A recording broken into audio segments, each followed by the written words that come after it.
Hello, welcome to Robotics 1. Today's class, like all other classes, is super important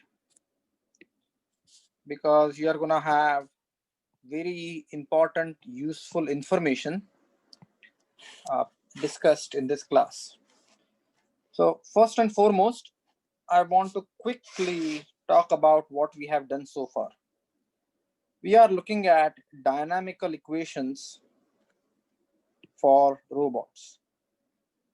So, dynamical equations for robots. And in today's class, the last class, we worked out a few toy problems. So they were not really robotics problems. But in today's class, I would like to take some examples of actual robotic systems and see how we can not only derive the equations of motion, but solve those equations of motion numerically. Please understand, unfortunately, we do not have any other choice because these differential equations of motion are nonlinear. That means the only way we can solve these is by numerical integration or some sort of approximation. So MATLAB comes to rescue. So in today's class, I'm going to work out, hopefully, I would like to work out two problems. And please note, these problems are similar to homework 3. So please pay attention and we will work out. So I'm going to go back and forth. First, I will use the whiteboard to set up the problem, derive expressions by hand, and then we will use MATLAB to work out the problem. But if you really want to do the whole thing in MATLAB, it's also possible. And I will get to that later in the class, because sometimes you may want to start the whole problem inside MATLAB and get to the solution in MATLAB. Okay, so first problem that I'm going to solve is the problem that we have seen so many times in this class. So imagine that I have a 2R robot. So I have this first revolute joint, then I have a second revolute joint. So I have a first revolute joint, I have a second revolute joint, and at the end of the second revolute joint, we have an end effector. So I have a revolute joint, I have another revolute joint, and then I have an end effector. Now, some of you may ask me, how would this robot look in practice? So I just want to show you the planar diagram of this robot. Now, the planar diagram of this robot, if you are looking from top, you would have one revolute joint, you would have second revolute joint. So I'm looking from top. So I will have one revolute joint, and then I will have the second revolute joint. So this is my R, this is my R, and then I have an end effector here. And at this point, I don't want to worry about what type of end effector, but let's assume that there is an end effector over here. The kinematic diagram, what I have shown is again with two revolute joints, and there are links in between. So what I'm going to do is I'm going to assign some values. Okay, I'm going to call this, let me say, this is my A1. This is my A2. And I'm going to call this one, this length, L1. And I'm going to call this length L2. Now we can make this problem super complex, and we will, but not now. What I want you to understand here is we are going to assume the links to be massless. So this link and this link, link 1 and link 2.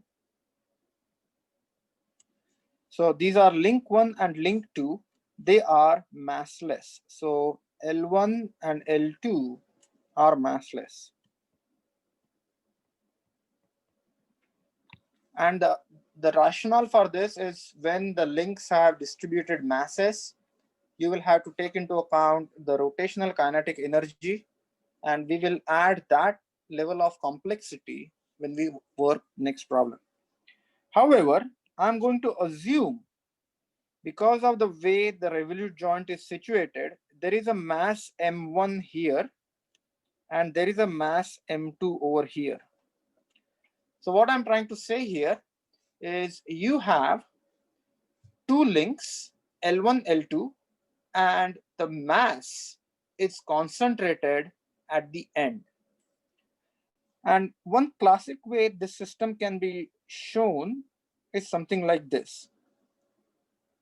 And this is just purely a planar diagram of this robotic actuator. So you have L1, you have L2, you have M1, and you have M2. So this is the planar diagram wherein the links L1 and L2 are assumed to be massless. And obviously, we have spent a lot of time on doing forward kinematics. And the usual steps are assign Z0, assign X0, assign Y0. I will go quickly through these steps. Assign X1, assign Y, Z1, Z1, and assign Y1. And then at the end, assign X2, assign Z2, assign Y2.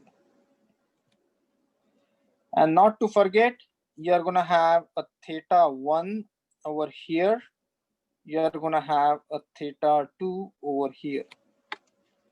You would go through the usual process of finding out 0H1, then you'll find 0H2, and finally, 0H1, 1H2, and finally, you would find 0H2, which is 0H1 times 1H2. And your matrix would be of the form wherein you are going to have a rotational matrix, 0R2 here. You are going to have Px, Py, Pz, 1 over here, 0, 0, 0. Now I want to take a step back and explain something else over here. Recognize you also have the matrix 0H1. This 0H1 matrix is split into something like this, wherein you have 0, 0, 0, you have 1 over here, again you have Px, Py, Pz.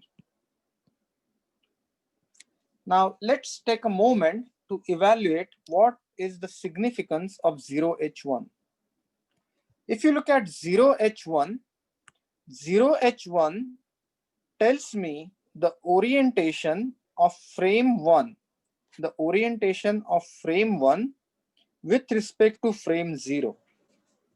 It also tells me the respective positions Px, Py, and Pz of frame 1 with respect to frame 0. So Px, Py, and Pz are the displacements with respect to frame 0. Now, in other words, I want you to kind of visualize. Let's look at the location of mass M1. That mass M1, which is over here, which is over here, is actually located over here. So in other words, Px, Py, Pz, these three quantities tells me the position of mass M1. So Px in 0h1, Py in 0h1, and Pz in 0h1. I need to write this down. Px in 0h1, Py in 0h1, and Pz in 0h1 are the x position of mass M1, y position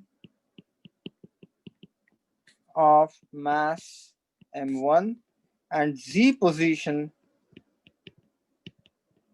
of mass M1.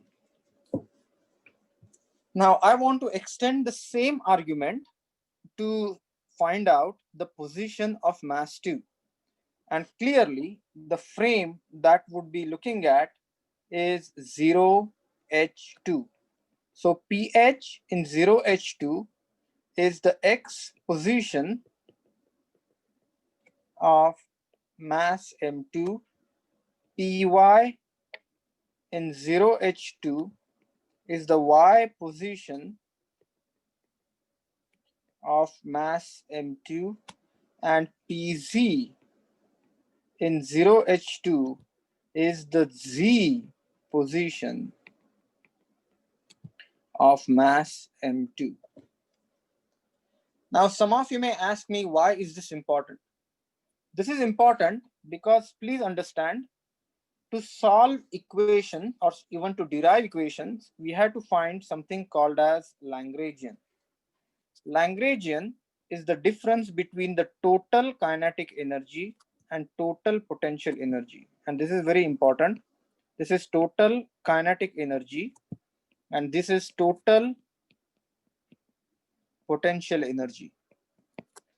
Now to find total kinetic energy, I need to know the kinetic energy of mass M1. This is kinetic energy of mass M1. Then I need to find out T2, which is the kinetic energy of mass M2. Then I have to find out the potential energy of mass M1 and V2, which is the potential energy of mass M2. Now please understand, once we know the position, you can differentiate the position with respect to time. So how do we find out the kinetic energy? To find kinetic energy,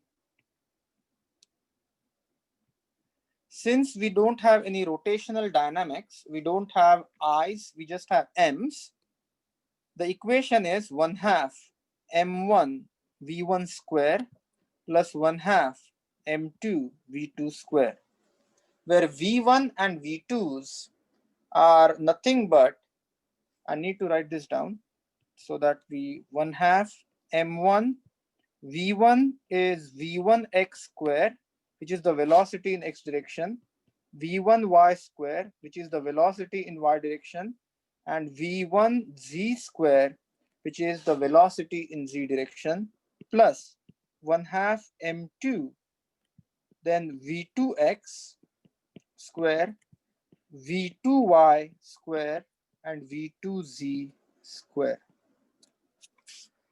And how do we get V1x, V2x, and V1z? We get these from differentiation d by dt of Px 0h1 d by dt of Py 0h1 d by dt of Pz 0h1, and similarly these terms are computed from Px Py and Pz derivatives obtained from 0H2.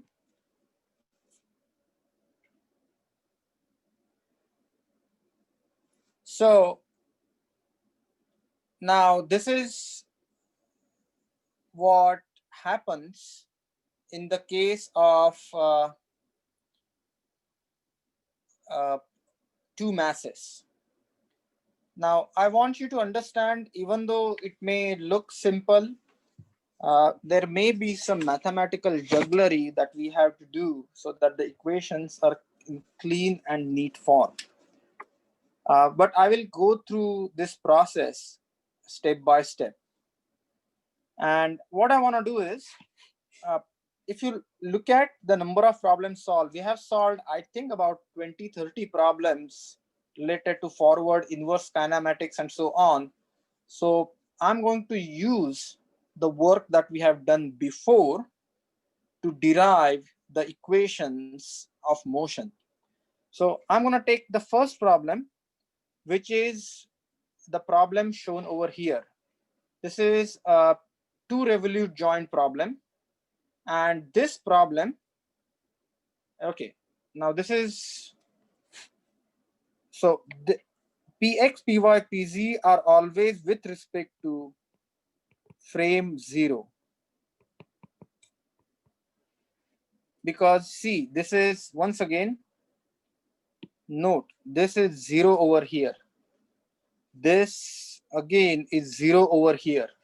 So that tells me that all these distances are with respect to the inertial or base frame or zeroth frame.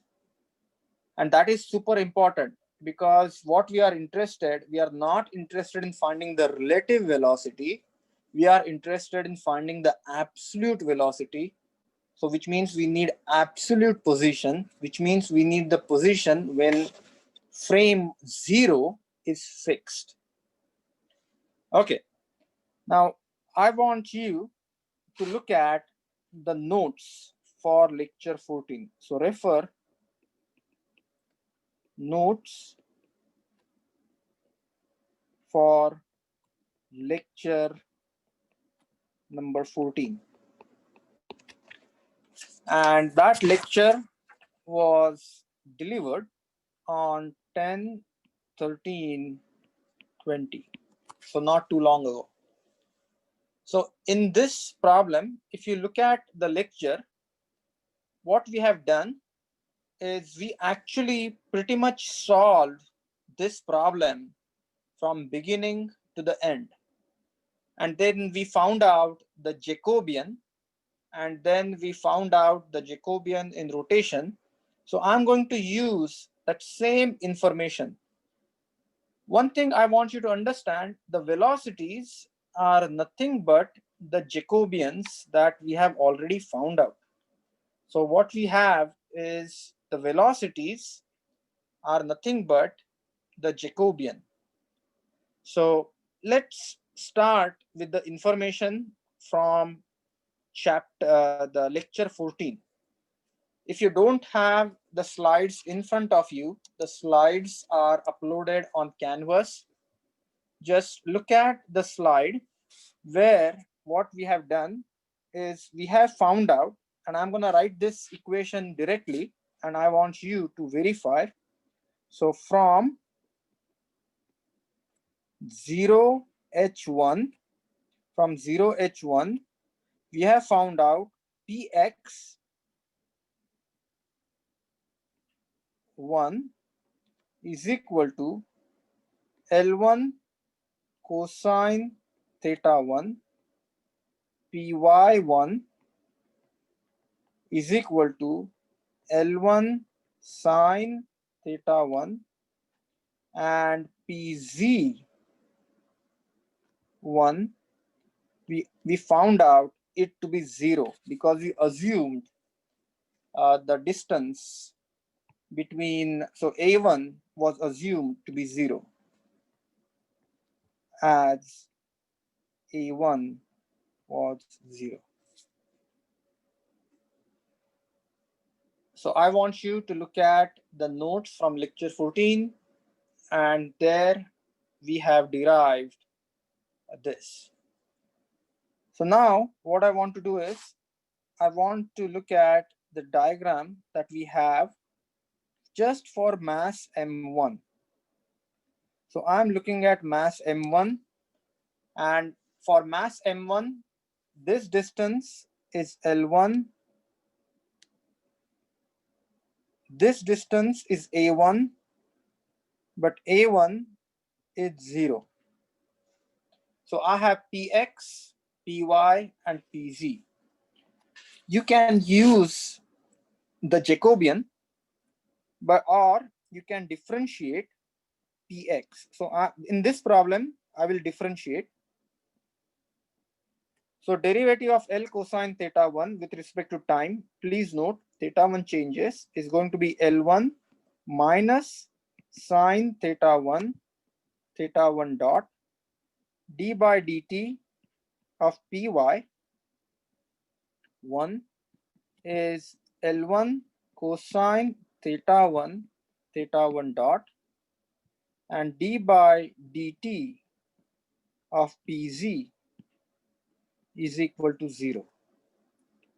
And this is my Vx1, this is my Vy1, and this is my Vz1. So I have Vx, Vy, Vz. Right. So right now, since the links are assumed to be massless, I wouldn't worry about other rotations inside. We will talk about it later. Let's start with a simple problem. So, and this problem, if you look from top, is nothing but this is like you just have a simple pendulum. So this is L1 and this is M1. And we solved problem like this in earlier class. Prismatic joint and all we will discuss step by step. But let's work out through the two Revolute joint problems so that you can do the homework that is due next Tuesday. But good questions, and we'll answer those step by step and systematically.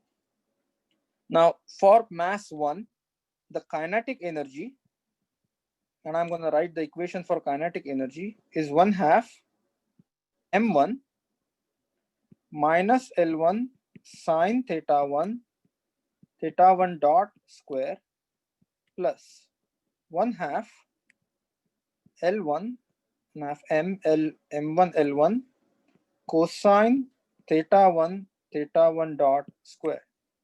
This is the kinetic energy for the first mass. So KE1 or T1. The potential energy V1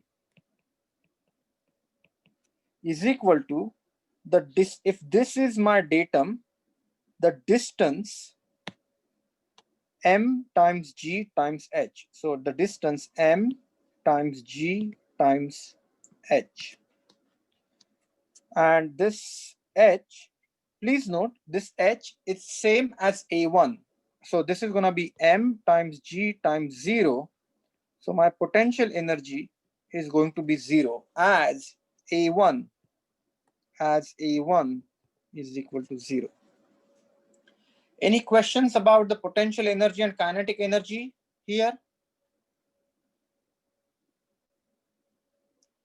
The next step is we have to look at from 0h2. From 0h2. From 0h2, I get Px of 2, L1 cosine of theta 1 plus L2 cosine of theta 1 plus theta 2, Py of 2, I get L1 sine theta 1 plus L2 sine theta 1 plus theta 2. And Pz, ideally it is A1 plus A2, but since A1 is assumed to be 0, A2 is assumed to be 0, Pz is equal to 0. And if you look at the way we drew this configuration, this is how that configuration looks like. And now I want you to just focus on the mass M2, which is over here. So this is the first revolute joint. This is the second revolute joint. You have theta 1 here. You have theta 2 here. This is my L1. This is my L2. A1 is this guy, which is 0. A2 is this guy, that is 0. Everyone, you don't have to assume the height is equal to 0, but I just want to assume the height is equal to 0 because that's what we assumed when we solved the problem in lecture 14. But you don't have to assume 0. Ideally, you should not assume it to be 0. That is how the problem was set up in lecture 14. And the reason I wanted to do it this way, because I think we wrote a MATLAB code, and then we did the Jacobian using MATLAB. So you can actually use that code and append whatever we are doing to your original MATLAB code. That will give you start to end steps to solve the problem, starting with forward kinematics, inward kinematics, Jacobian, dynamical equations, solving the dynamical equations and plotting the answers. And that is what you're supposed to do. That is what you're supposed to do in your homework 3. Okay, so let's start. Now what I want to do is, again, in this problem, I would like to take d by dt of px2, which happens to be L1 sine theta 1 dot. And please note, you can do it with Jacobian. You don't have to do it with the manual solution. You can do it with Jacobian. And then you have one more term, which is minus L2 sine theta 1 plus theta 2 theta 1 dot minus L2 sine, and I just need to be consistent, this is sine theta 1 plus theta 2 dot. Yeah, Jacobian example that we will do it in next class. But you can look at the video lecture for lecture 14, where Jacobian is discussed in much more detail. But I'll work on that Jacobian. I'll solve the problem with Jacobian next class. This class, let me just go by standard technique. So what I've done is I took the derivative, I differentiated this equation with time. So d by dt. Now I'm going to differentiate the second equation by time. So I'm going to do d by dt. So this is going to become L1 cosine theta 1 dot plus L2 cosine theta 1 plus theta 2 theta 1 dot plus L2 cosine theta 1 plus theta 2 dot. And then clearly d by dt of pz2 going to be 0. So this guy,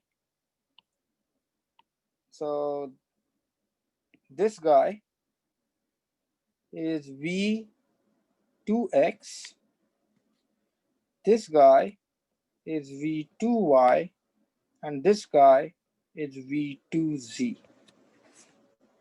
The kinetic energy which is T2, which is kinetic energy 2, is going to be 1/2 m2 v2x square plus v2y square plus v2z square. By taking the derivatives, are we solving the velocity equation in different directions? No. I'm just taking the derivative of the displacement and finding the velocity. So there are then the potential energy V2 is equal to PE2, and then I'm interested in the distance. This is the distance h in this case, m2gh. Since a1 plus a2 is equal to 0, and that is equal to h, the potential energy is going to be 0. So, and I ran quickly through the derivatives because we spent significant amount of time in lecture 14 in taking derivatives, finding out the Jacobian using MATLAB, finding out the Jacobian by hand. So if you need a little bit refresher, then I would recommend to watch lecture 14 again carefully, and you will get the information that is repeated over here. So this is a duplication of what we did on lecture on 13th October. So by taking derivatives, we are just finding out the velocities. And please note, again, these velocities are absolute velocities. These are absolute because they are with respect to 0th frame. And that is super important. Now, here is the step. First, I'm going to find out the Lagrangian. Lagrangian is nothing but total T, summation of T minus summation of V. And I have two kinetic energies. I have T1 plus T2. And I have two potential energies, V1 plus V2. And you can use diff function if you really want to do it. That's totally up to you. But then you need to manipulate the result of the diff so that you can send it, you can write it in the form the Laplacian function needs. So that's not very straightforward. And you are welcome to try that, because the code generator, the Laplacian code generator, requires input in a very specific form. And if you don't supply the input with the proper variable names, it won't generate the differential equations correctly. Now, at this point, we have two choices. Either we can use the function. So I will give you there are two masses. So please note, there are two masses, which means if we want to derive the differential equation of motion, we have to use the Laplacian twice. And the equations are d by dt partial L by partial theta 1 dot minus partial L by partial theta 1 is equal to external forces on mass 1. The second equation is d by dt. Now, this is because you have two variables, theta 1 dot, and you have theta 2 and theta 2 dot. So please note, partial L by partial theta 2 dot minus partial L by partial theta 2 is equal to F2. So this is F1 and this is F2. So this gives you the equation for M1, the differential equation. This gives you differential equation for mass M2. And believe it or not, this is a super tedious method. And if you don't believe me, you are welcome to look at the exact same problem that is solved in the textbook, which is example 6.3 from textbook. So refer example 6.3, that is on page 223 textbook. And you will see that the derivations or deriving the equations is super complicated, and it's about 1.5 pages long to solve these. But now we have MATLAB for our use. What I'm going to do is I'm going to quickly go through the process. So I'm going to grab my potential energy for mass 1 from here, which is I'm going to grab T1 from here. So I'm going to grab T1. I'm going to grab V1. I'm going to grab T2. And I'm going to grab V2.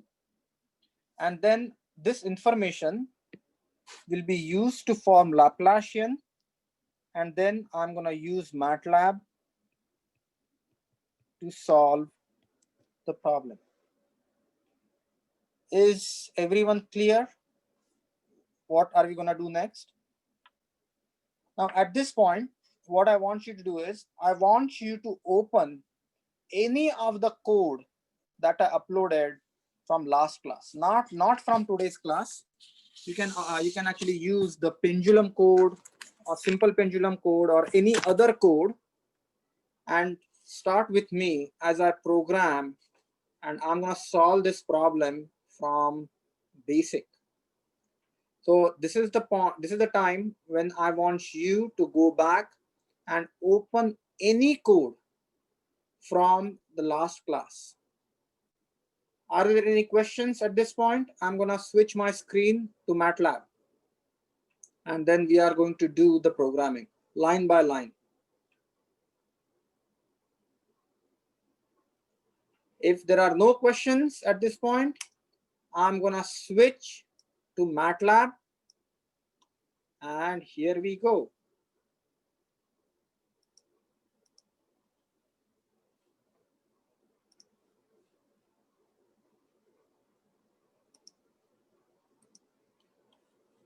Okay. Can you see my screen?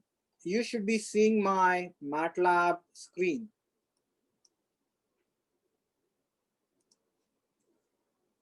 Okay. Please note that this is not the correct code. Once again, this is a completely incorrect code. But what you should be seeing, and this is what you should be inside the folder, simple pendulum. Yes, because we need Euler-Lagrange file. Simple pendulum.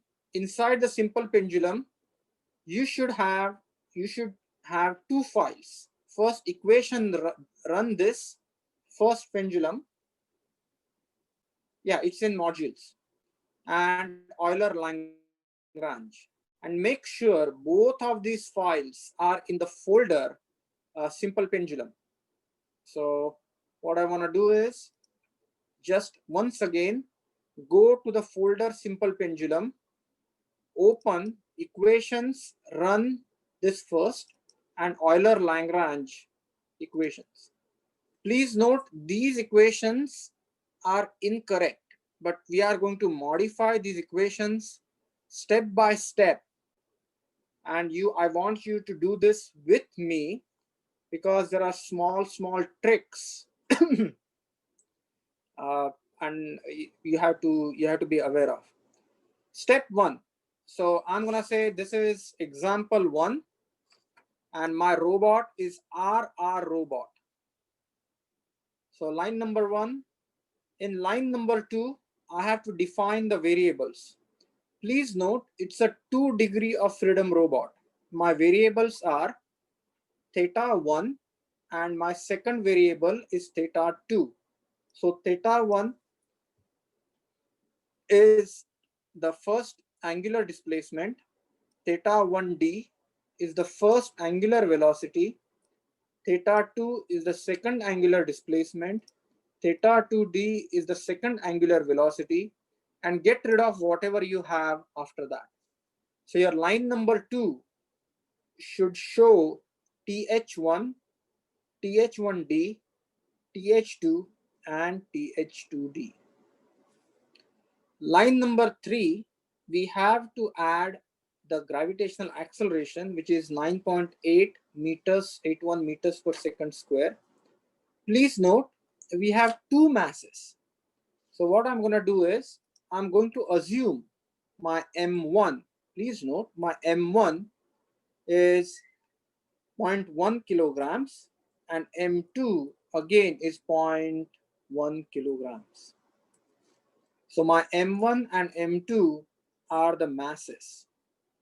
Next set of parameter is I need to supply L1 and L2s. So for this particular example, and these values are arbitrary, I'm going to assume link length 1 as 0.1, link length 2 is equal to 0.2. So I have these masses, these are link lengths,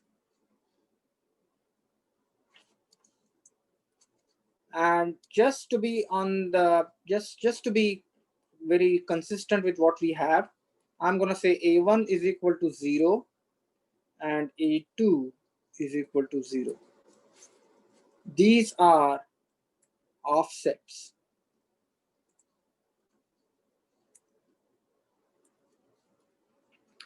And that takes care of my link lengths. Next step is I want to find out.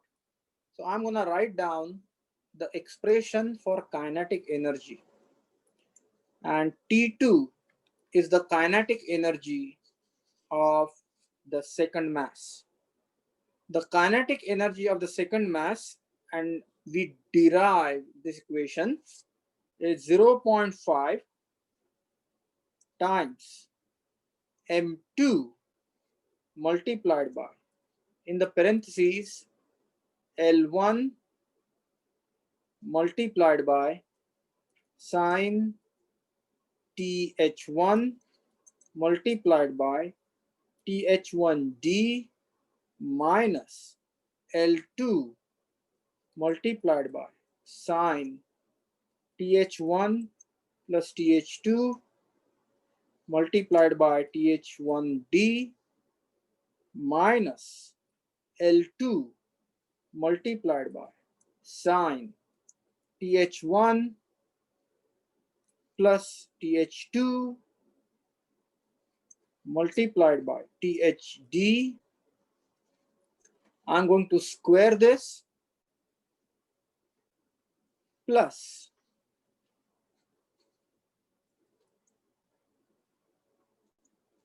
I have 0.5 times M2. So first one was the Vx2 multiplied by L1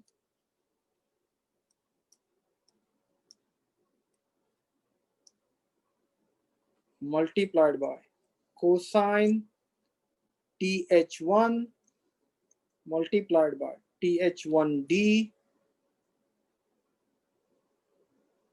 plus L2 multiplied by cosine TH1 plus TH2 multiplied by TH1d plus L2 multiplied by cosine TH1 plus TH2 multiplied by TH2d. And the whole thing needs to be squared because we are trying to find the velocity. Okay, last THD in the first line. Last THD in the first line. Oh yeah. Okay, hold on a second. I'm glad you caught it. That is TH2D.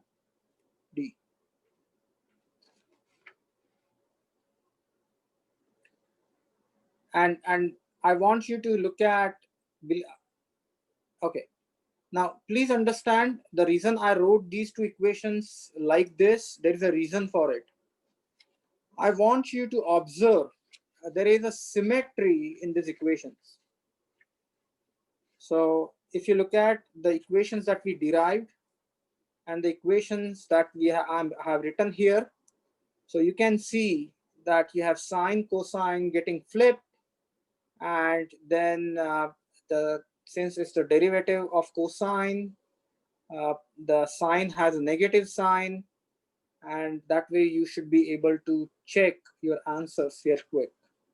These three dots show the continuation of the expression.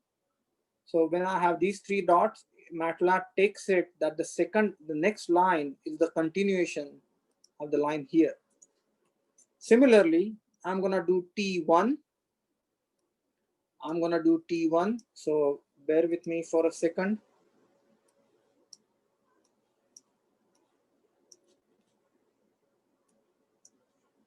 So T1 is equal to 0.5 times M1 multiplied by L1, which is minus L1, multiplied by sine TH1 multiplied by TH1D, and this needs to be squared. And again I need to add and so on. 0.5 times M1 times L1 times cosine TH1 multiplied by TH1D square. So what I have is I have the kinetic, this is the kinetic energy KE of M2. I have KE of M1.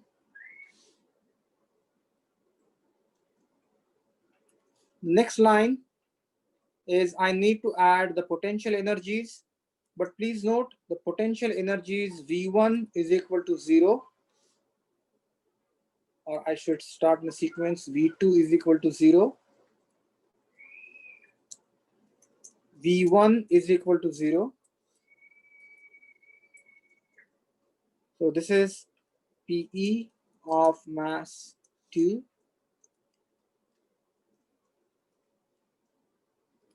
PE of mass 1. And next I want to formulate the Lagrangian, and Lagrangian is the total kinetic energy, which is T1 plus T2 minus V1 plus V2. So this is how the Lagrangian gets formed. Everyone with me so far on the all the way to Lagrangian?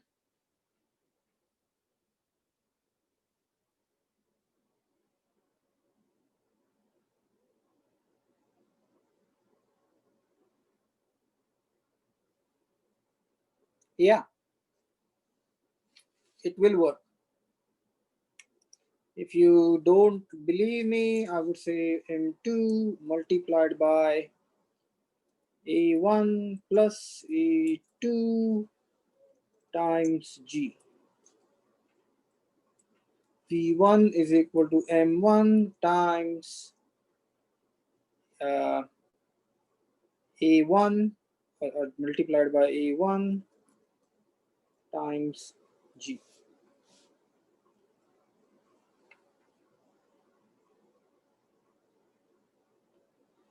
So we formulated the Lagrangian. Next thing is, this is where you have to be super careful. X are the states. the states are theta 1, theta 1d, theta 2, theta 2d. So the states are theta 1, theta 1d, theta 2, theta 2d. It's a structure, so you wanna add th1d and th2d.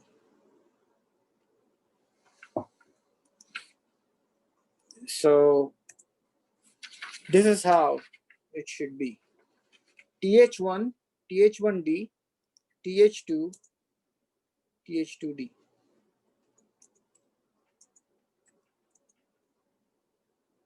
Yeah, I should have th2. Yeah, th2. th1, th1d, th2, th2d.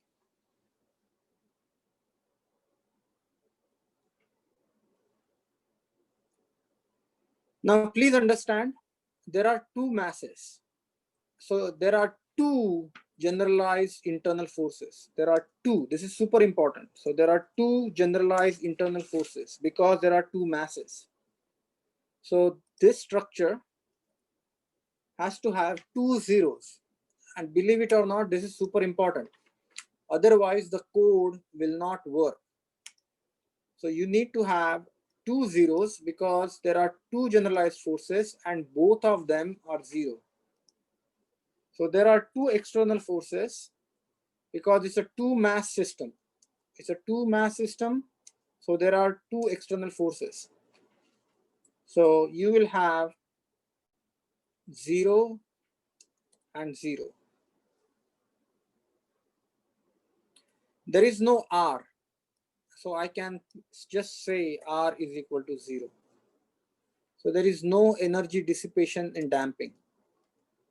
And we will study the cases when you have frictional forces or damping forces that will give rise to energy dissipated in damping. But at this point, you just say R is equal to 0. No parameters. So at this point, it might be a good idea to just run this part of the code. And the way we do that is create sections. Sections is 2% and 2% is here. Now what we have done is we have created two sections of the code. And the reason I created two sections of the code is unless my differential equations are correct, there is no point in doing the numerical integration in the next part. So when you add two percentage signs, top and bottom, you have the section code. Now you can run the section. So I hope you can see my green arrow that shows run section. And you can run the section. It's going to take some time because it's going to do a lot of computation in the background. And we will see if the code is generated without any issues. And believe it or not, MATLAB ran, it did not give us any ping. And that means the code has been generated. So the differential equations are formed. A word of caution. If the differential equations do not get formed, that could be because if the Lagrangian is ill-defined, which means you haven't defined the Lagrangian correctly, or the parameters and states, generalized forces are not defined correctly. So if the code does not work, or if you have some errors, instead of saying that, hey, this code has some bug, I would strongly encourage you to take a look at the way you have derived the Lagrangian and the way you have set up all the parameters and you have set up the variable names. Because if any of these is incorrect, the code will not work. Now let's go to the next part. In the next part, we are actually trying to solve this differential equation by numerical integration. So I added the pause because if you want to run the code, it takes anywhere between 3 to 5 seconds for the file to be generated and the Simulink code to be generated. This is the t-span. So I want to numerically integrate the differential equation from time t is equal to 0 to time t is equal to 10. Now this is the next part, which is super important. Please note, I have 4 states. Once again, I have 4 states. Initial displacement, initial velocity for theta 1, initial displacement, initial velocity for theta 2. So I need to have 4 initial conditions, and I'm gonna provide these initial conditions arbitrary. Please note, I need 4 initial conditions, 4 initial conditions as 4 states. Please note, I have 4 states. Look at the dimension of x. The dimension of x is 4. So I have 4 states. That's why I need 4 initial conditions. And the way initial conditions are specified, they are in the same order of the states. So point 1 is the initial condition on theta 1. Again, point 1, and let me say 0.15, is the initial condition on theta 1 dot, which is the velocity. Then 0.12 is the initial condition on theta 2, and 0.17 is the initial condition on theta 2 dot. And these values are in radians and radians per second, because please note, theta, they are used in the sine function, and theta 1 dot is the angular velocity. So both of them are in radians and radians per second. Everyone understood this so far? Next, we have to call our function, which is ODE1. This name of this function should be same as the name that you specify over here. Line number 40, we are using the code generator to generate ODEs. So ODE1 is the name of the M file, which you can see over here. That should be the name of the file here. T-span is the time span. Y zeros are the initial conditions that are specified here. Now please note, there are 4 variables I want to plot. There are 4 variables I want to plot. So what I'm gonna do is, this is just subplot of 2 variables. So I'm just gonna paste it. I'm gonna say I have 2 rows, 2 columns. In the first row, first column, I would like to find out theta 1. Again, I have 2 rows, 2 column. First row, second column, I would like to find out the velocity of theta 1. Then second row, first column, I would like to find out the displacement of theta 2. So y3, and second row, second column, I would like to find out the velocity of theta 2. So this is th1, this is th1d, this is th2, and this is th2d. And just so we get some feel, I'm gonna take out 180 by pi. I will just plot them in radians. Now, at this point, you have the code, so you don't have to run the first section of the code. What you could do is just run the second section of the code and see if you can get plots. And I don't know about you, but it appears to me that my plots are generated. And I'm gonna change the view. Can you see my plots? Just for a second, can you see my plots? Okay, if you don't see my plots, I will have to switch the screen. Bear with me for a minute.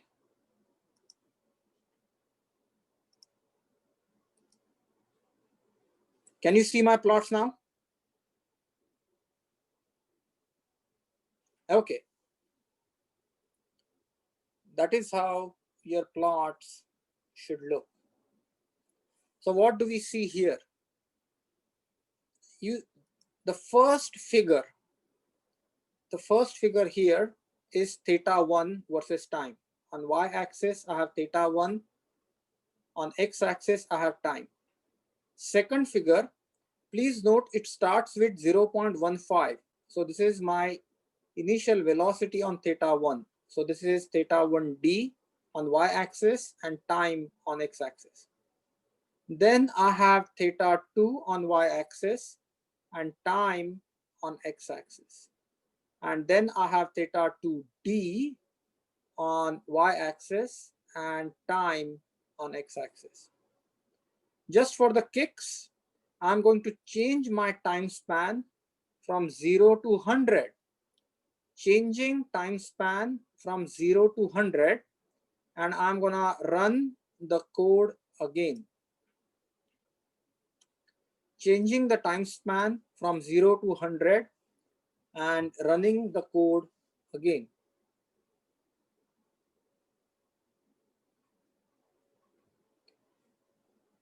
Can you see that now time span has gone to 100 and I have a plot that shows me the time evolution of displacement, velocities, and for mass 1 and mass 2.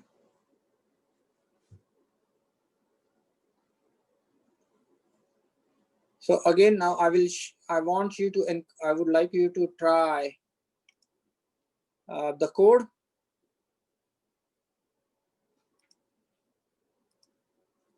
And see if you are able to, can you see my MATLAB code?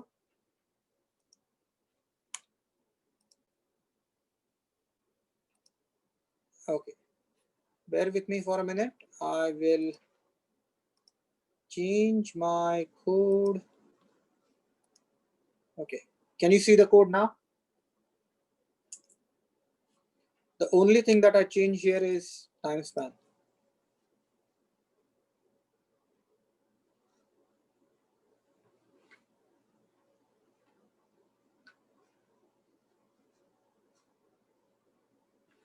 Okay, any questions at this point?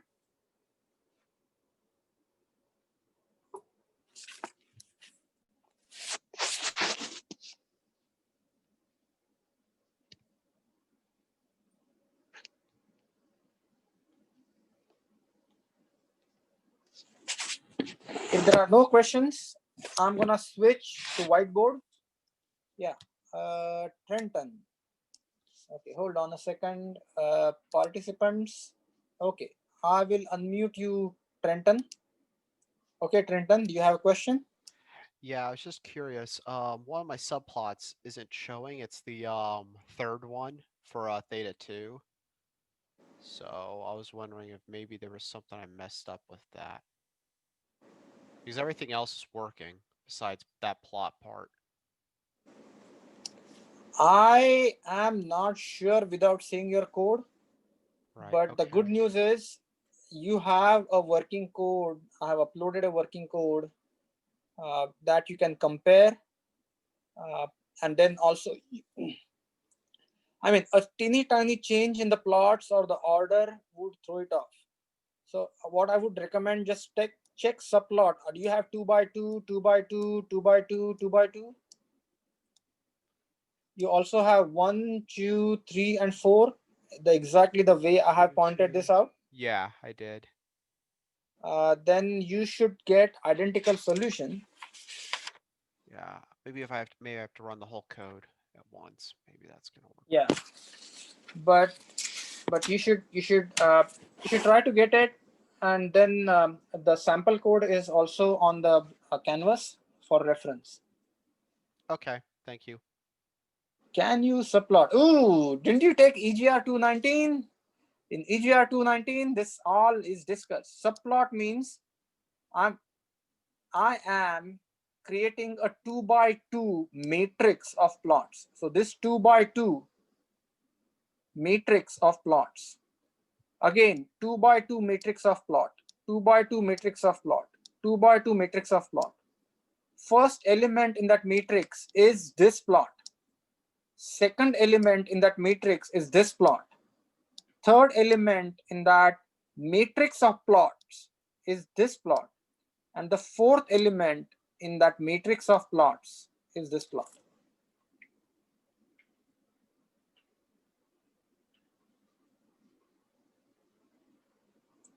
What is the name of the code in Canvas again? I think the name of the code is rrrobotdynamics.zip.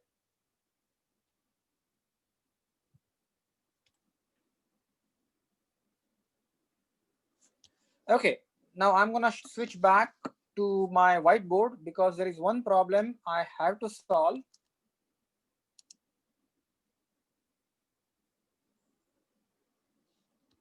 So bear with me for a second. I need to switch.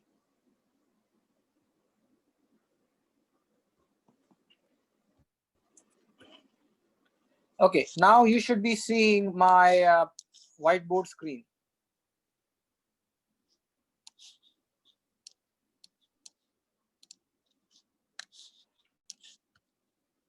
Okay, now what I want to do is I want to take one more problem wherein the first revolute joint is perpendicular to second revolute joint.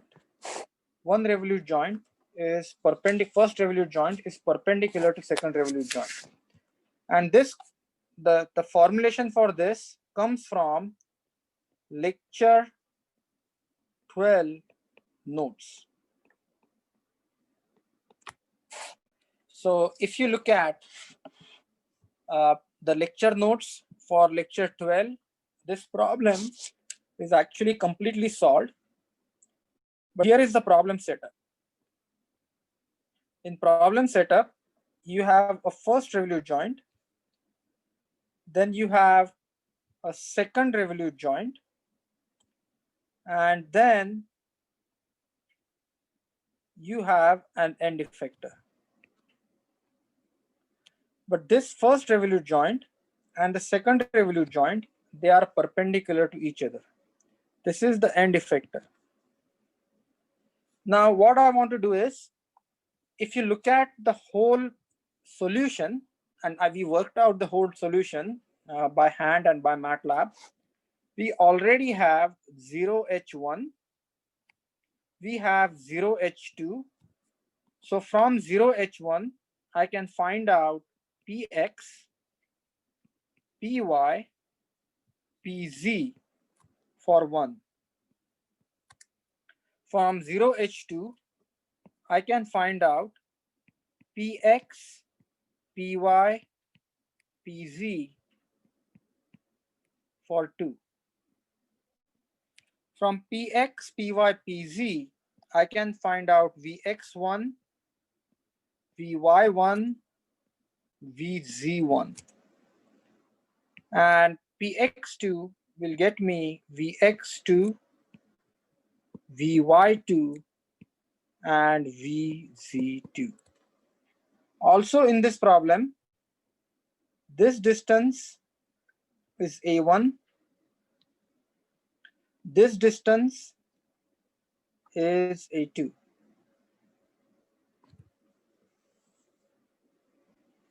This angle is theta 1, and this angle is theta 2.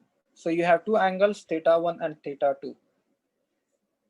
So once you go through the formulation and the stuff that we have done, I want you to note that you actually have Px1, Py1, and to be honest with you, I derived these equations by hand. So these equations are derived in notes. So now what I'm going to do is I'm going to use those expressions to find out the kinetic energy of masses. And in this problem too, you can assume that there are two masses and the links are massless. So what I would do is I would assume two masses, and these two masses are massless. So there is M1, M2. And in this particular problem, I'm going to assume my L1 is equal to 0 and L2 is equal to 0. So let's go step by step, and with the notes in front of us for the lecture 12 notes, let's write the MATLAB code. And I understand that you may not have in front of, but still I will go through the process, and then you can in your spare time just go through the material and check my process. So now what I'm going to do is I'm going to go back to my equation run.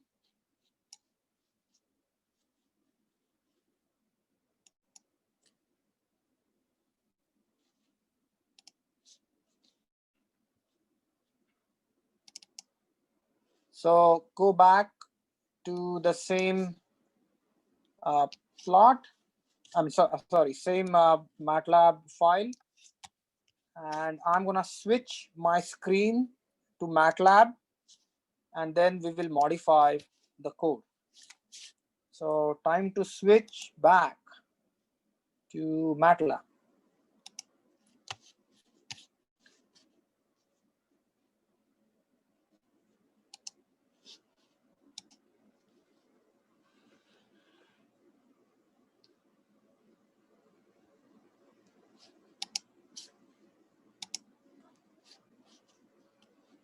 Okay, I don't think you see my screen, so bear with me for a minute. Okay, can you see my MATLAB screen with the code? Yeah, you should be able to see. Oh, we see. Okay, very good. So, okay, now you should be able to see my screen. Now what I'm going to do is, since again this is the two Revolute joint system, line number 1, line number 3 is going to remain the same. Gravitational acceleration is going to remain the same. Mass 1, mass 2 is going to remain the same, but I'm going to change my L1 and L2s to be 0. So my L1 is going to be 0, my L2 is going to be 0. My A1 is going to be 0.5. Let's assume A1 to be 0.5. My A2, I'm going to assume it to be 0.5. Clearly, my expression for kinetic energy and potential energy is going to change.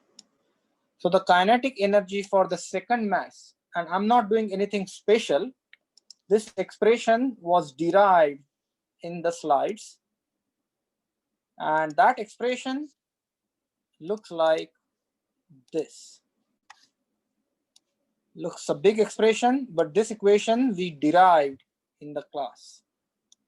Now next thing is the kinetic energy for mass M1.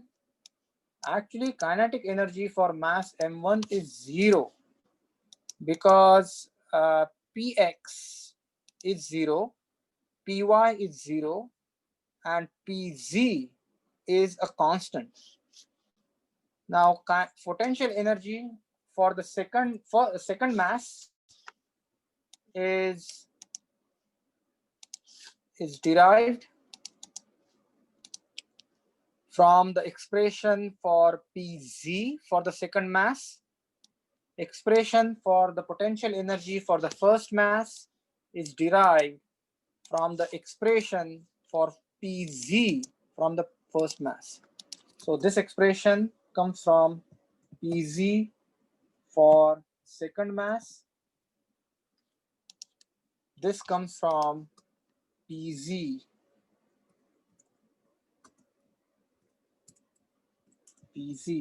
for first mass. Then you have the usual Lagrangian. Again, two generalized forces, because again there are two masses and actually four states. There are two generalized internal forces because you have four states. 4 divided by 2, you have 2. So I need to write this down. This is because number of states divided by 2. Same thing, number of states divided by 2. And the code is pretty much the same. Just run the code.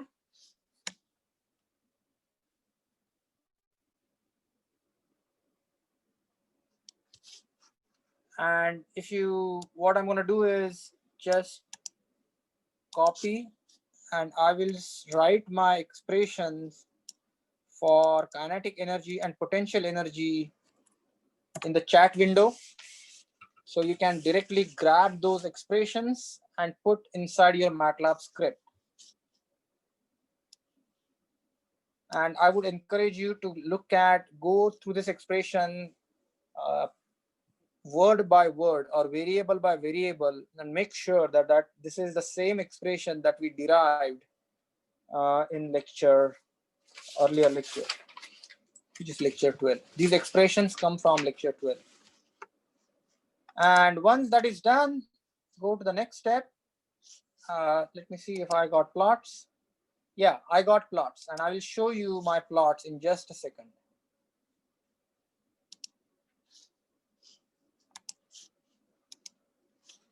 And these are the plots. You can clearly see the robot is unstable, and that is expected because since there is no controller, robot could be unstable. But to get a better visual, I'm gonna change my time from 0 to 10 and run the expression again.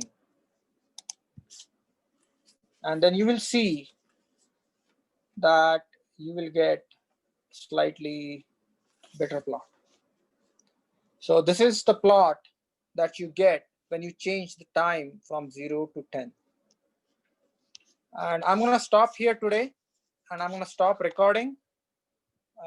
But I would be happy to answer any questions that you may have. I think I have given you the link values in the homework.